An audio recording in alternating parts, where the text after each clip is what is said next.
नमस्कार दोस्तों। आज हम जिस कवि के बारे में बात करने जा रहे हैं वह हैं गोपाल सिंह नेपाली जी।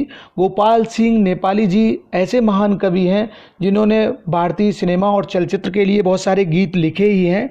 इसके साथ जो इनके जीवन में एक महत्वपूर्ण योगदान है, जो राष्ट्र प्रेम की और देशभक्ति की कविताओं का गायन किया और उस दौर में गायन किया जब 1962 में चीन और भारत का युद्ध हुआ था। इन्होंने अपने गीतों के माध्यम से जन जागरण किया, राष्ट्र भर में घूम फिर के अपने गीतों का गायन किया, जिससे एक देशभक्ति की भावना लोगों में पैदा हुई। तो जी हाँ, हम ऐसे देशभक्त कवि के बारे में बात करें तो इससे पहले यदि आपने इस चैनल को सब्सक्राइब नहीं किया, आप चैनल पर नए हैं तो चैनल को सब्सक्राइब कर लें, लाल बटन दबा दें, जिससे मेरे द्वारा जो भी वीडियो जारी किए जाएँ आप तक जल्दी पहुँचें।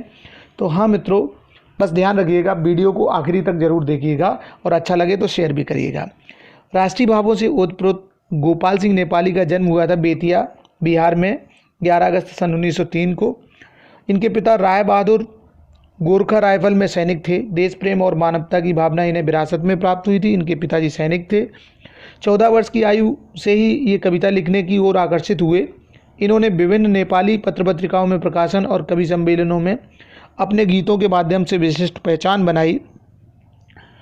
नेपाली जी का रतलाम टाइम्स मालवा में, चित्रपट दिल्ली, सुधा लखनऊ और योगी साप्ताहिक पत्रिका थी जो पटना से प्रकाशित होती थी, इनमें संपादन विभाग में काम किया।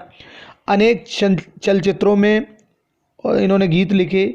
50 से अधिक फिल्मों में आपके द्वारा गीत लिखे गए। और जो सबसे महत्वपूर्ण बात थी वो ये थी, इनके जीवन में 1962 के चीनी आक्रमण के समय इन्होंने देश में जगह जगह घूमकर गीतों का गायन किया और लोगों के अंदर देशभक्ति की भावना भी भरी। ये बहुत महत्वपूर्ण कार्य था इनका, और यहीं से इनकी कविता में देश प्रेम का और राष्ट्रीयता का भाव बढ़ गया, जागृत हो गया, और इनकी लोकप्रियता बहुत ज़्यादा, चीन युद्ध के बाद इनकी लोकप्रियता जन जन तक पहुँच गई थी, पूरे भारतवर्ष में पहुँच गई थी।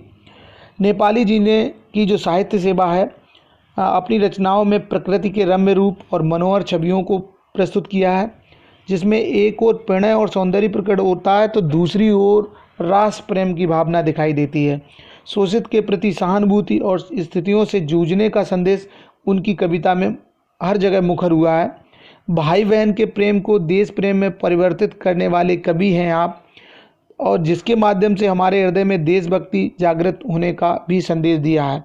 देशभक्ति की भावना नेपाली जी के मन में कूट कूट के भरी हुई थी। यद्यपि वो उस दौर की एक दूसरी लीग में काम कर रहे थे जो राष्ट्र प्रेम से थोड़ा अलग हट के काम था, वह था फिल्मों में गीत का लेखन। इनकी जो प्रमुख रचनाएं हैं वो हैं उमंगे, पंछी, रागिनी, नीलिमा, पंचमी, सावन, कल्पना, आंचल, रिमझिम, नवीन, हिंदुस्तान, हिमालय पुकार रहा है। ये इनकी महत्वपूर्ण रचनाएं थीं। रचनाएं महत्वपूर्ण है तो एक बार फिर से देख लें।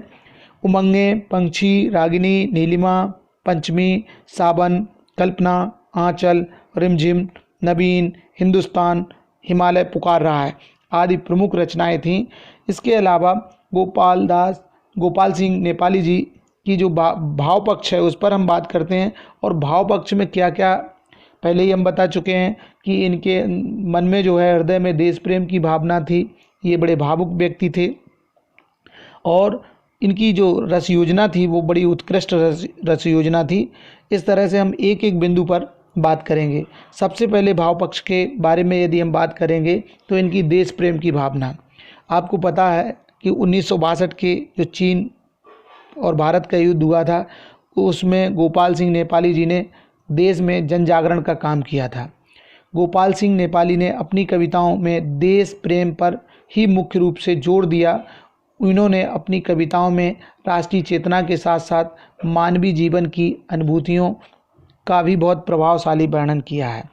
देश प्रेम इनकी कविता का मुख्य विषय रहा। माध्यम कुछ भी रहा हो, लेकिन इन्होंने राष्ट्रीयता को बहुत महत्व दिया। इनकी कविता में सहृदयता और भावुकता है। भाई बहन की कविता में भाई बहन के बीच प्रेम को राष्ट्रीय प्रेम के रूप में परिवर्तित कर दिया है। हृदय के भाव राष्ट्र प्रेम को समर्पित हैं इनकी कविता के। फिर यहाँ पर भी कहीं न कहीं इनका राष्ट्रीयता का भाव सामने आता है। इनकी कविता की जो रस योजना है वो देशभक्ति पर आधारित होने के कारण ये इनकी काव्य में वीर रस ही सर्वत्र दिखाई देता है, वीर रस ही ज़्यादा है।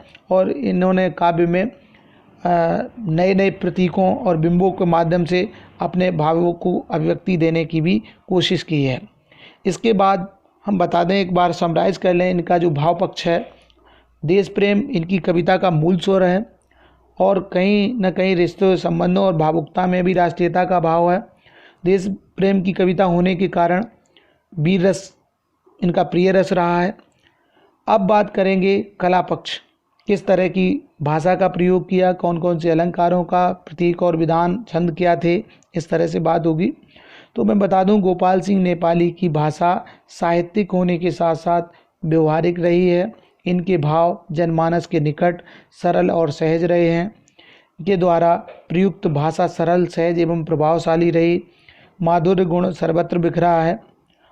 अनुप्रास और पुनरुक्त प्रकाश का अलंकार का सुंदर प्रयोग काव्य में देखने को मिलता है। बिंबों के माध्यम से भावों की अभिव्यक्ति बहुत सटीक तरह से की, हालांकि उसमें थोड़ा अनूठापन आ गया है, नयापन आ गया है।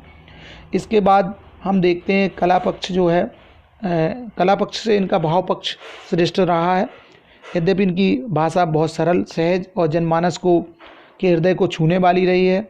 अलंकार भी ज़बरदस्ती प्रयोग नहीं किए, सहज सरल तरीके से आ गए हैं। तो बिंबों का जो के माध्यम से भाव की बात करी है, वो थोड़ी इनके काव्य को नयापन देती है, अनूठापन देती है। नेपाली जी की हिंदी साहित्य को क्या सेवा है, तो सबसे पहले बात यही करेंगे, नेपाली जी की रचनाओं में राष्ट्र प्रेम उत्कृष्ट है, शोषित के प्रति सहानुभूति है और स्थितियों से जूझने का संदेश भी इनकी कविताओं ने दिया है। नेपाली जी की गणना विशिष्ट राष्ट्रीय कवियों में की जाती है, चाहे वो मैत्री शरण गुप्त हों या फिर रामधारी सिंह दिनकर हों। इस श्रृंखला के कवि हैं आप। उन्होंने मानवीय रिश्तों को आधार बनाकर काव्य रचना की। गीत धारा को आगे बढ़ाने में उन्होंने महत्वपूर्ण योगदान दिया। और बहुत बड़ी बात है कि गोपाल सिंह नेपाली जी ने हिंदी चलचित्र सिनेमा में करीब करीब 50 फिल्मों के लिए गीत लिखे।